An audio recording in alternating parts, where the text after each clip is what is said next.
धोखेबाज जमींदार। एक बार की बात है, बादशाह अकबर के दरबार में एक किसान अपनी फरियाद लेकर आया और बोला, महाराज न्याय करो, मुझे इंसाफ चाहिए। यह सुनकर बादशाह अकबर बोले कि क्या हुआ?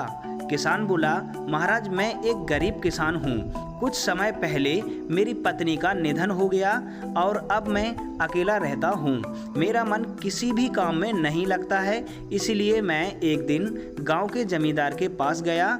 उन्होंने मन की शांति के लिए मुझे यहाँ से काफ़ी दूर स्थित एक मंदिर में जाकर दर्शन करने के लिए कहा। उनकी बात से प्रभावित होकर मैं मंदिर जाने के लिए तैयार हो गया, लेकिन मुझे अपने बरसों तक मेहनत करके कमाए सोने के सिक्कों के चोरी होने की चिंता सताने लगी।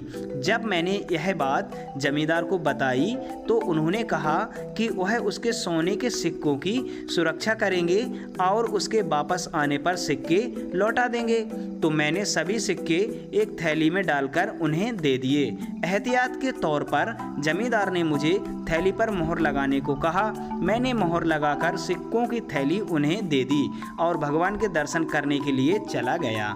फिर जब मैं कुछ दिनों बाद वापस आया तो जमींदार ने थैली वापस दे दी। मैं थैली लेकर घर लौटा और उसे खोला तो उसमें सोने के सिक्कों की जगह पत्थर थे। मैंने इस बारे में जमींदार से पूछा तो उन्होंने गुस्से में कहा कि तुम मुझ पर चोरी का इल्ज़ाम लगा रहे हो। इतना कहकर उन्होंने अपने नौकरों को बुलाया और मुझे मार मार कर वहाँ से भगा दिया। किसान ने रोते हुए कहा, महाराज मेरे पास जमा पूंजी के नाम पर बस वही सोने के सिक्के थे, मेरे साथ न्याय करें महाराज। किसान की बात सुनकर बादशाह अकबर ने बीरबल को मामला सुलझाने के लिए कहा। तो बीरबल ने किसान के हाथों से थैली लेकर उसे अंदर से देखा और महाराज से थोड़ा सा समय मांगा। बादशाह अकबर ने बीरबल को 2 दिन का समय दिया। घर जाकर बीरबल ने एक फटा हुआ कुर्ता अपने नौकर को दिया और कहा, इसे अच्छी तरह से रफू करवा कर लाओ। नौकर कुर्ता लेकर चला गया और कुछ देर बाद उसे रफू करवा कर वापस आ गया। बीरबल कुर्ते को देखकर खुश हो गए। कुर्ता इस प्रकार से रफू किया गया था कि मानो फटा ही ना हो।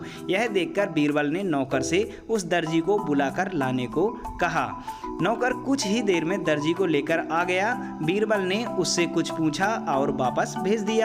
अगले दिन बीरबल दरबार पहुंचे और सैनिक से जमींदार व किसान दोनों को दरबार में लेकर आने का आदेश दिया। कुछ ही देर में सैनिक जमींदार व किसान को साथ ले आया। इसके बाद बीरबल ने सैनिक से दर्जी को बुलाने के लिए कहा। यह सुनते ही जमींदार के होश उड़ गए। दर्जी के आते ही बीरबल ने उससे पूछा, क्या जमींदार ने तुम्हें कुछ सिलने के लिए दिया था? तब दर्जी ने कहा, कुछ महीने पहले मैंने इनकी सिक्कों वाली थैली को सिला था। इसके बाद जब बीरबल ने जोर देकर जमींदार से पूछा तो उसने डर के मारे सब कुछ सच सच बता दिया। जमींदार ने कहा, महाराज मैं एक साथ इतने सारे सोने के सिक्के देखकर लालची हो गया था, मुझे माफ कर दो। बादशाह अकबर ने जमींदार को आदेश दिया कि वह किसान को उसके सोने के सिक्के लौटाए और साथ ही जमींदार को 1 वर्ष कारावास की सजा सुनाई।